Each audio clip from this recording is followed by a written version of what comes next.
तो आज हम लोग यहाँ पर देखने वाले हैं बीएससी सेकेंड ईयर केमिस्ट्री का मोस्ट इंपोर्टेंट क्वेश्चन जो कि आपके माइनर के अकॉर्डिंग होने वाला है और आपके पास बहुत कम टाइम है। तो हम लोग यहाँ पर टॉप ऐसे यूनिट से क्वेश्चन देखेंगे ताकि आप लोग कम समय में उन क्वेश्चन को रेडी कर सको। आइए हम एक एक करके पूरी यूनिट से टॉप इंपोर्टेंट क्वेश्चन देख लेते हैं। पहला आपका क्वेश्चन आता है प्राचीन भारत के रसायनज्ञ पर टिप्पणी लिखिए। यानी हमारे जो प्राचीन भारत के जो केमिस्ट थे उनके बारे में आपको अच्छी तरीके से बताना है। एंड यहाँ पास मैं आपको बता दूं जो इंग्लिश मीडियम वाले होंगे वो अपने अकॉर्डिंग यहाँ पर क्वेश्चन को गूगल ट्रांसलेट कर लीजिएगा क्योंकि बहुत कम टाइम बचा हुआ है। तो आप लोग थोड़ा बहुत गूगल का हेल्प यहाँ पर ले लीजिएगा। यहाँ पास हमारा दूसरा क्वेश्चन आता है रस विद्या क्या होते हैं। यानी कि रस विद्या क्या है उनके बारे में आपको संक्षिप्त में यहाँ पर बताना है क्योंकि इनसे क्वेश्चन जरूर पूछ लिया जाएगा। के बाद फिर यहाँ पर पूछा गया है महारस को विस्तार से समझाइए। यानी कि यहाँ पर आपको महारस के बारे में आपको अच्छी तरीके से डिटेल से बताना है। फिर यहाँ पर आपके आता है उपरस पर संक्षिप्त टिप्पणी लिखिए। आप लोग इन तरह क्वेश्चन को अच्छी तरीके से कर लीजिएगा। सामान्य रस को संक्षिप्त में आप लोग समझाइए। आप लोग संक्षिप्त में यानी डिटेल से आपको थोड़ा सा बताना पड़ेगा। पहला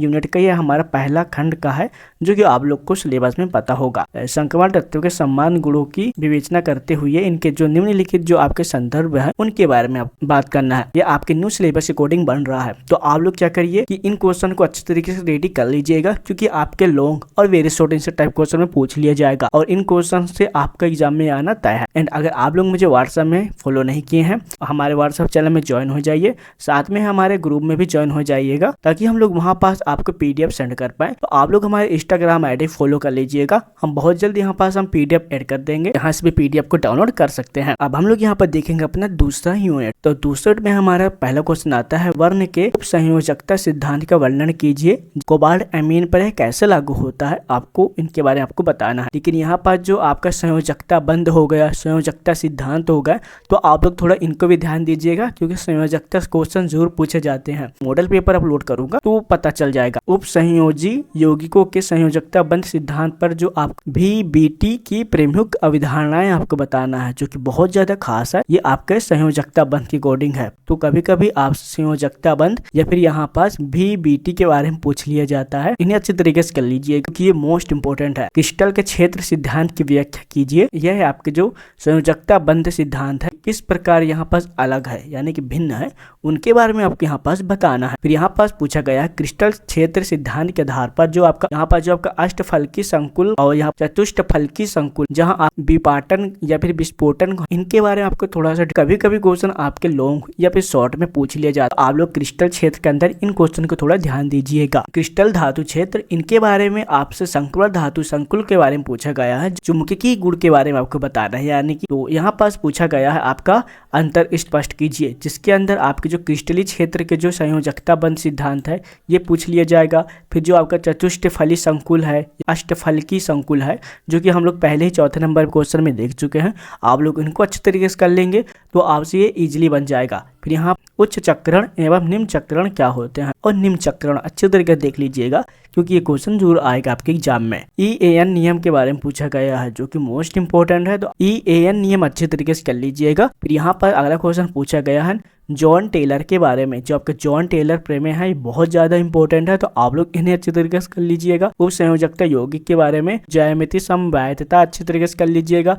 फिर यहाँ पर पूछा गया है प्रकाश की संभाव्यता तो आप लोग इन्हें अच्छे तरीके से देख लीजिएगा। तीसरा यूनिट आता है। अब तीसरे यूनिट के अंदर हम लोग क्वेश्चन देख लेते हैं और आपको जितने क्वेश्चन यहाँ पर दे रहा हूँ आप लोग उनको अच्छे तरीके से करके जाइएगा। इन क्वेश्चन को मिस मत करना। अवस्था फलन एवं पथ फलन को समझाइए। तो ये आपका अवस्था फलन हो गया और जो पथ फलन है ये क्वेश्चन जरूर पूछ लिया जाएगा आपके एग्जाम में। उत्क्रमणी और अनुत्क्रमणी पराक्रम के बारे में इन्हें अच्छे तरीके से देख लीजिएगा।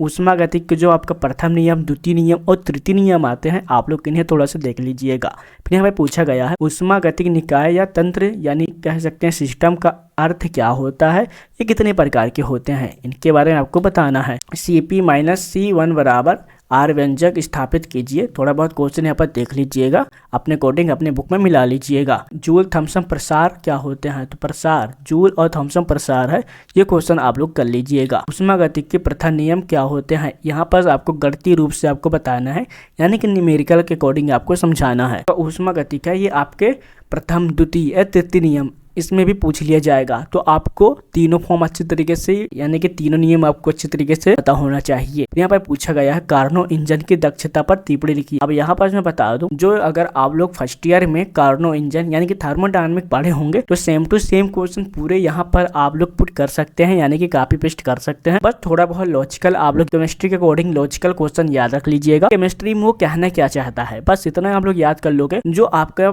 थर्मोडायनिक का जो भी आप लोग पढ़े होंगे पूरा यहाँ पर आपके काम आ जाएंगे। आदर्श गैस के समतापी प्रसार के बारे में आपको याद करना है। यहाँ पर आप लोग आदर्श गैस के जो संतापी प्रसार है आप लोग इन्हें अच्छे तरीके से कर लीजिएगा। जो आपका संतापी और जो रुद्रम है क्रम है बहुत ज्यादा खास हो जाते हैं आपके एग्जाम में। अब देखते हैं चौथे यूनिट में कितने क्वेश्चन हैं जो एग्जाम में पूछे जाएंगे। तो पहला आपका आता है विशिष्ट चालकता, तुल्यांकी चालकता हो गया। ये तीनों अच्छे तरीके देख लीजिएगा। इनमें से जो आपके जो तीनों फॉर्म है, जो आपके चालकता है, कभी ये शॉर्ट में अलग अलग पूछ लेते हैं, लॉन्ग में पूछेंगे। ये तीनों अच्छे तरीके से आपसे बनना चाहिए। अगर पूछा गया स्थलीय स्थिरांक क्या होते हैं, इनके बारे में आपको बताना है। कोलरॉस नियम बहुत ज्यादा इंपॉर्टेंट हो जाते हैं आपकी एग्जाम के लिए। ये प्रीवियस क्वेश्चन पेपर में पूछा गया है। तो आप लोग कोलरॉस नियम अच्छे तरीके से देख लीजिएगा। प्लस इनके जो अनुप्रयोग होते हैं आप लोग इन्हें अच्छे तरीके से कर लीजिएगा। प्रबल विद्युत अपघटों के लिए जो आपका दुबई हुकेन सिद्धांत है, यानी कि दुबई के जो हुकेन सिद्धांत है, इन्हें अच्छे तरीके से कर लीजिएगा। साथ में हम श्रांति प्रभाव आते हैं, इन्हें अच्छे तरीके से कर लीजिएगा क्योंकि ये बहुत ज्यादा खास है। भी यहाँ पर सिद्धांत आते हैं, आप लोग इनको करते जाइएगा। यहाँ पर आपसे पूछा गया है आयनिक गतिशीलता। जो आपका आयनिक गतिशीलता के अकॉर्डिंग जो आप टॉर्फक विधि आता है, टॉर्फक विधि ज्यादा इंपॉर्टेंट हो जाता है। तो आप लोग इन्हें देख सकते हैं। क्वेश्चन आता है जहाँ आपको गति सीमा के बारे में आपको बताना है। गति सीमा विधि बहुत ज्यादा इंपॉर्टेंट हो जाता है, तो आप लोग इन्हें अच्छे तरीके से कर सकते हैं। फिर यहाँ पर पूछा गया है चालकता सेल का चित्र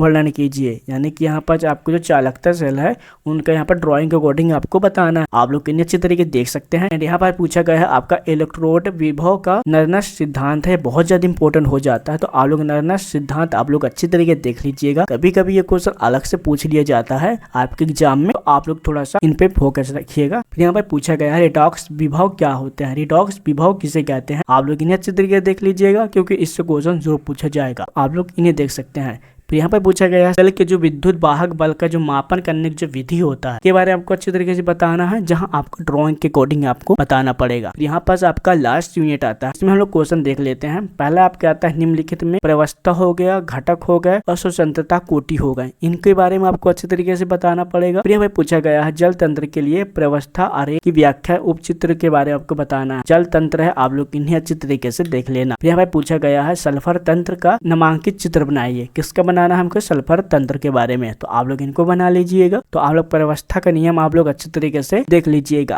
फिर यहाँ पर पूछा गया संघनित प्रवस्था का नियम क्या होते हैं, जहां आपके जो दो घटक तंत्र लेड सिल्वर के बारे में पूछा गया है। तो आप लोग थोड़ा इन्हें ध्यान रख लीजिएगा। क्लॉसियस कैलेप्रोन समीकरण के बारे में आप लोग इन्हें अच्छे तरीके से देख लीजिएगा। सर्वागसम और असर्वागसम के गलनांक जो होते हैं इनके बारे में आपको अंतर बताना है, जो कि एक शॉर्ट क्वेश्चन की तरह होता है। आप लोग इन्हें अच्छे तरीके से कर लीजिएगा। कुछ निम्नलिखित में क्वेश्चन दिया गया है, तो आप लोग इनके बारे में देख लीजिए। जहां मित स्थायी अवस्था हो गया, संक्रमण बिंदु हो गए, त्रिय बिंदु हो गए, इनके बारे में आपको बताना है। यहाँ पर अगला क्वेश्चन आता है जहां आपको राउड के नियम देख लीजिएगा। कुछ यहाँ पे आदर्श और अनादर्श विलयन हो गए के बारे में आपको अच्छे तरीके से बताना है। इतना ही टॉप इंपोर्टेंट क्वेश्चन थे जो कि आपके एग्जाम में जो पूछ लिया जाएगा। तो आप लोग जितने भी केमिस्ट्री वाले होंगे इतने क्वेश्चन आप लोग अच्छे तरीके से कर लीजिएगा। टॉप ऐसे क्वेश्चन दिया हूँ जो टॉप 10 के अकॉर्डिंग ही आते हैं, तो आप लोग इन्हें अच्छे तरीके से कर लीजिए। चलिए मिलते हैं नेक्स्ट वीडियो में, जब तक लिए जय हिंद, बाय बाय।